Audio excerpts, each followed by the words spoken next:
worked in a shop on the ground floor in an old building that had been built in 1807 as a town hall and had 3 confirmed deaths on the property. It had 2 floors, the ground floor and the first floor, which was a ballroom and not in use at the time. An extension had been built onto the ground floor and a small staff room was built on top of the extension, and you could walk from there to the ballroom. The top of the extension was tiled, but the tiles weren't secured down properly, and they were so full of moss and rainwater that they would move around when you walked on them.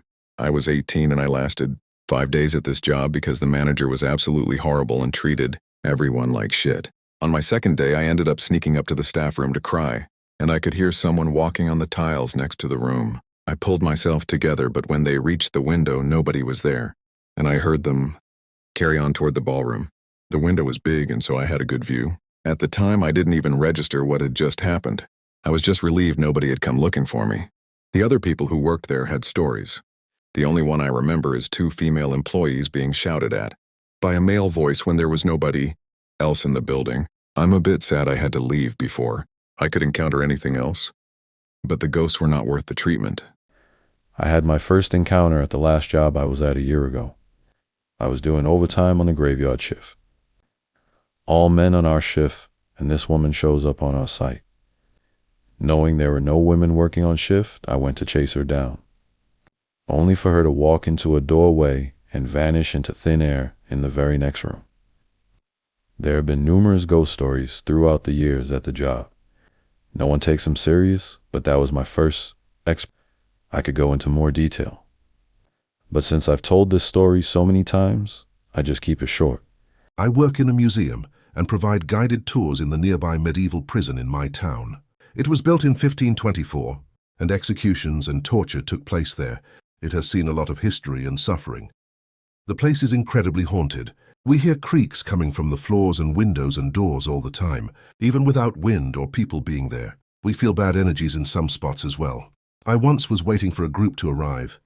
I stood in the middle of the main cell area and turned around to see if they were already there, and I saw a shadow figure passing by the door. It had the exact form and outlines of a human, and it moved very fast. It was gone within a second or so. This was my first paranormal encounter ever, and I expected myself to be terrified but surprisingly I wasn't. I was just like, wow, that was insane. And then the group came in, and I resumed my duties. I managed an old historic boutique motel on the coast. It was built late 1800s and was lucky to meet the great-great-grandson that shared. So many stories. There was a secret tunnel and so many crazy things that went on there. One story, he told me a bride fell out of the window on her wedding day, and there were so many deaths over the years. So when I first started, they were renovating my apartment, so I stayed in the upstairs suite, and it had a walk-in closet with a small little door leading to the attic, and we tried opening it. So many times it wouldn't budge. Then one night, my dog started doing this low growl. Her fur was standing and, of course, staring at the closet. Woke my daughter up, and as we're fighting on who's going to investigate, that damn attic door flew open, and now my dog's scared trying to get out. We moved rooms the next day, and my dog would refuse to go upstairs ever again, and I worked there for years, and other things happened. Like we had a camera in the lobby, and the monitor was in my apartment. But in the lobby, we had a big table for puzzles, couches, etc. One table had a handmade checkerboard made out of leather, and the checker pieces were big, and at night when the lobby was closed, we heard someone playing checkers. I could go on with all the things that happened while working there.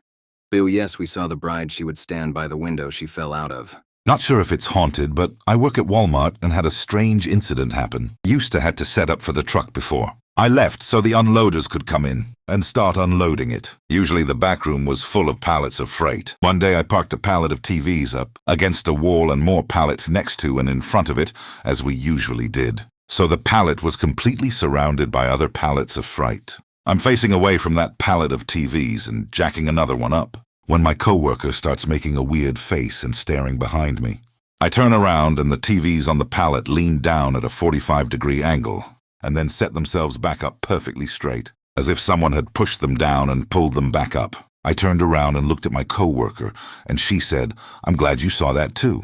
In high school, I was a student body officer, so I was frequently at the school late at night. when there weren't a lot of other people around. The theater always gave me the heebie-jeebie, especially when the lights were out, and there were some ghost stories. About halfway into my senior year, they found a guy who had been living in the catwalks and crawl spaces. He'd probably been there for about 6 months. Not haunted, but definitely creepy, thinking that he was probably watching me sometimes.